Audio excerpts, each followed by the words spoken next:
Good morning. This is Father Stephen Kelly from St. John's Church in Detroit. We're continuing our series of daily morning meditations, where we generally look at one or another of the lessons that are assigned for morning or evening prayer, what is known as the daily office lectionary. Today for Thursday, let's take a look at the gospel lesson that's assigned for evening prayer tonight. And we're beginning the 6th chapter of John's Gospel, and we'll be in this for a couple of days.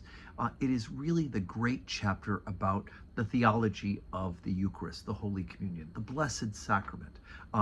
But we'll get to more of the theological aspect of that as we move in the next couple of days. But here's the setup, which of course is one of the stories of the feeding of the multitudes. John chapter 6, beginning at verse number 1. After these things, Jesus went over the Sea of Galilee, which is the Sea of Tiberias.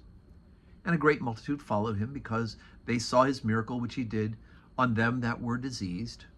And Jesus went up on a mountain, and there he sat with his disciples. And the Passover, a feast of the Jews, was nigh. When Jesus then lifted up his eyes, he saw a great company come unto him. And he saith unto Philip, When shall we buy bread that these may eat? And this he said to prove him, for he himself knew what he would do. Philip answered him, 200 pennyworth of bread is not sufficient for them, that every one of them may take a little. One of his disciples, Andrew, Simon Peter's brother, saith unto him, Well, there's a lad here, who have 5 barley loaves and 2 small fishes. But what are they among so many? And Jesus said, Make the men to sit down. Now there was much grass in the place. So the men sat down in number about 5,000. And Jesus took the loaves, and when he had given thanks, he distributed to the disciples, and the disciples to them that were set down, and likewise of the fishes, as much as they would.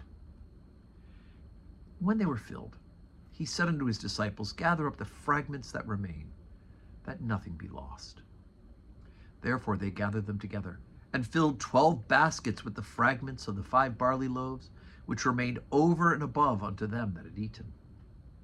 Then those men, when they had seen the miracle that Jesus did, said, This is of a truth that prophet that should come into the world. Okay, so we set up the story of the theology of the Holy Communion with the feeding of the multitudes.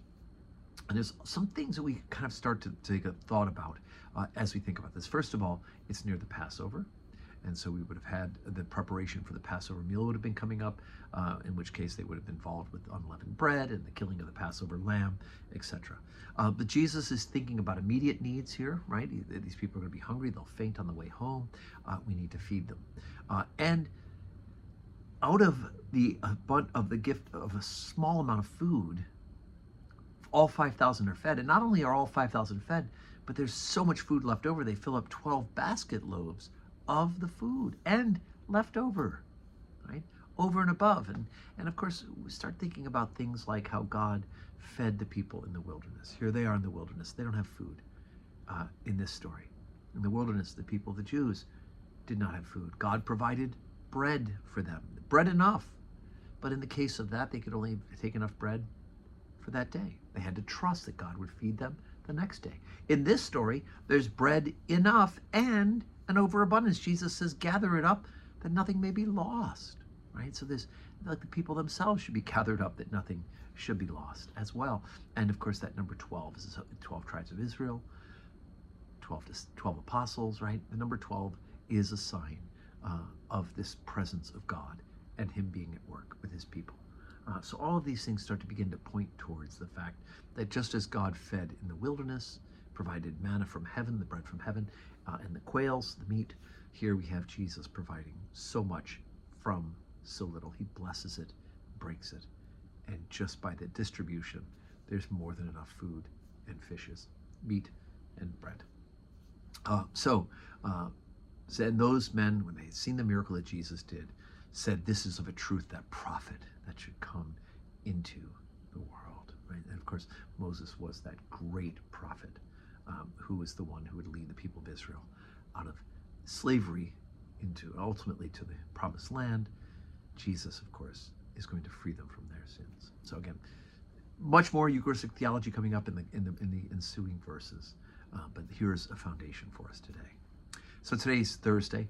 We have 10:30 Holy Communion. We'll have some time for adoration beforehand, and then benediction immediately following the communion service. I do hope you can join us in person. If not, pray with us, pray for us on the live stream. And may God grant us a Thursday that is full of blessings.